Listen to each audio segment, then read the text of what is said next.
So this problem is absolutely soluble. This geoengineering idea in its simplest form is basically the following. You could put fine particles, say sulfuric acid particles, sulfates, into the upper atmosphere, the stratosphere, where they'd reflect away sunlight and cool the planet. And I know for certain that that will work. Not that there aren't side effects, but I know for certain that will work. And the reason is it's been done. And it was done not by us, not by me, but by nature. Here's Mount Pinatubo in the early 90s that put a whole bunch of sulfur in the stratosphere with a sort of atomic bomb-like cloud. And the result of that was pretty dramatic. After that and some previous volcanoes we have, you see a quite dramatic cooling of the atmosphere. So this lower bar is the upper atmosphere of the stratosphere, and it heats up after these volcanoes. But you'll notice that in the upper bar, which is the lower atmosphere on the surface, it cools down because we've shielded the atmosphere a little bit. There's no big mystery about it. There's lots of mystery in the details, and there's some bad side effects, like it partially destroys the ozone layer, and I'll get to that in a minute, but it clearly cools down. And one other thing, it's fast. It's really important to say. So a bunch of the other things that we ought to do, like slowing emissions, are intrinsically slow because it takes time to build all the hardware we need to reduce emissions. And not only that, when you cut emissions, you don't cut concentrations, because concentrations, the amount of CO2 in the air, is the sum of emissions over time. So you can't step on the brakes very quickly. But if you do this, it's quick. And there are times you might like to do something quick. New tonight. Here's a tough question for you. Is the government spraying dangerous chemicals over us from planes? Some people believe there's a sinister top-secret mission that's making us sick. CBS Atlanta's Jeff Cherico asked the tough question, is this true or just an overblown conspiracy theory? You've seen them in the sky, those white lines left by planes. Conspiracy theorists call some of them chemtrails. They think they're full of toxins, damaging the environment and our health. It definitely angers me. Some days there's only 4, some days there's 8, some days the whole sky is just enveloped in just milky white. From the balcony of her Buckhead condo, Ali Valente gets a clear view of what she believes is a secret government plot that's poisoning us. You look down, though, and you look at the people just moving along and going about their business, and do you feel like... Like, how can you not look up and see what's going on? When Ali began noticing a bunch of white lines in the sky blocking the sun, she searched for answers online, and that's where she found information about a conspiracy called chemtrails. These are literally crimes against humanity.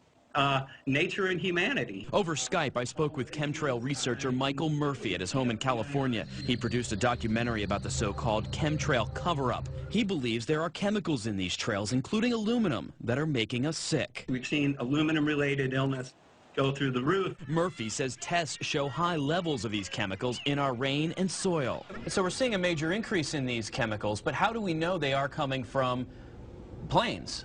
We looked into any other source and we couldn't find one. So why is the government supposedly doing this? Theorists speculate the heavy metals reflect the sun's rays, cooling the earth and combating global warming.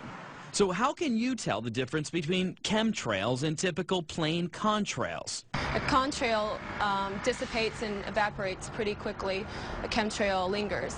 But Georgia Tech weather researcher Dr. Jim St. John says he doesn't buy the chemtrail theory. He points out that some normally occurring contrails do linger. Contrails can take on different appearances depending upon different factors. He believes more lines in the sky is due simply to more air traffic. And although the U.S. government says it isn't clouding the skies, one thing is crystal clear. A denial won't be enough to convince a growing number of chemtrail believers. The U.S. government has issued a statement attempting to debunk what it calls the chemtrail hoax. We posted that on our website. Go to cbsatlanta.com, click on the Tough Questions tab. Now, we know a lot of you have pictures and videos of chemtrails. We want to see them, so send them to us at pics@cbsatlanta.com. We'll post them on our website. Jeff Cherico.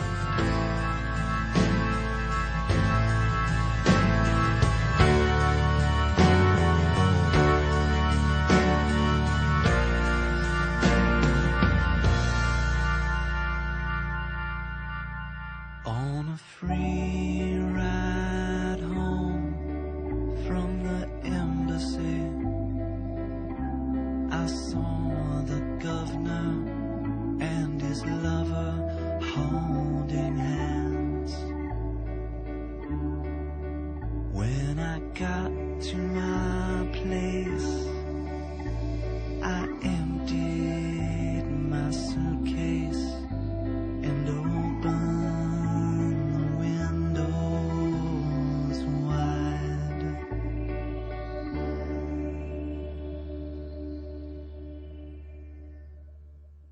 If you could save yourself, you'd save us all. Is that what you called me for? Is that why you're knocking on my door? The time I've spent working myself to death, thought that's what you wanted. I thought you needed my help to make it good again, to make us strong, to make you happy, to push you along and gain some respect, to be thrown a crumb. I was on my knees when you knocked me down. Of 1999, after 550 citizens of Espanola, Ontario, brought a petition before the Canadian Parliament to stop spraying by U.S. tanker planes that appeared to be making many residents sick. At a public meeting on chemtrails, the Ontario Ministry of Environment refused to release their air quality readings, but independent laboratory tests of rainwater samples taken after heavy aerial spraying found levels of aluminum particulates 7 times above permissible safe levels. Other instruments later measured a dramatic drop in solar radiation below these artificial overcasts. But clouds also act as a planetary thermostat, averaging day and nighttime temperatures to make this planet habitable. NASA scientists say that even a small change in this delicate cloud balance can, quote, eliminate global warming or greatly enhance it. Ken Caldera, a physicist with Teller's climate modeling group at the Lawrence Livermore Labs, warned a conference of geophysicists that spraying chemicals to form a solar sunscreen could destroy the ozone layer and trigger other devastating consequences. Thousands of eyewitnesses report sudden symptoms of joint pain, nosebleeds, severe headaches, twitching eyelids, upper respiratory distress, earaches, asthma attacks, gastrointestinal bloating and pain, inability to concentrate, extreme dizziness, fatigue, and memory loss, contracted immediately after heavy chemtrail spraying. Can this be coincidence? Whether this idea is right or some other idea is right, I think it's almost certain that we will eventually think of cleverer things to do than just putting sulfur in. That if engineers and scientists really turn their minds to this, it's amazing how we can affect the planet. The one thing about this is it gives us extraordinary leverage.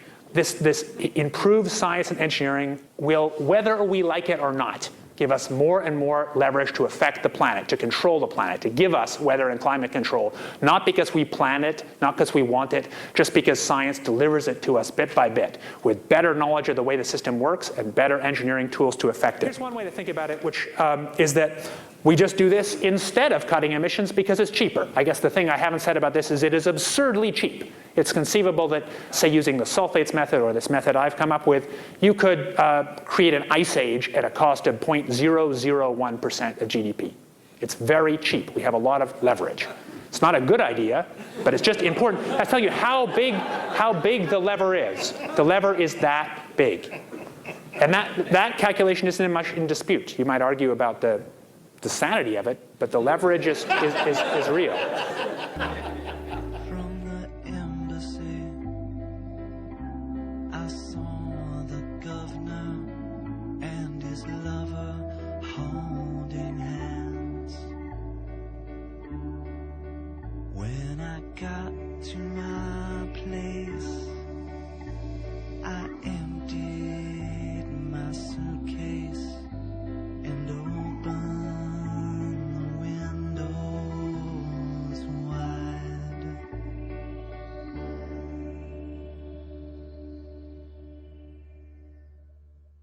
If you could save yourself, you'd save us all. Is that what you called me for? Is that why you're knocking on my door? The time I've spent working myself to death, thought that's what you wanted. I thought you needed my help to make it good again, to make us strong, to make you happy, to push you along and gain some respect, to be thrown across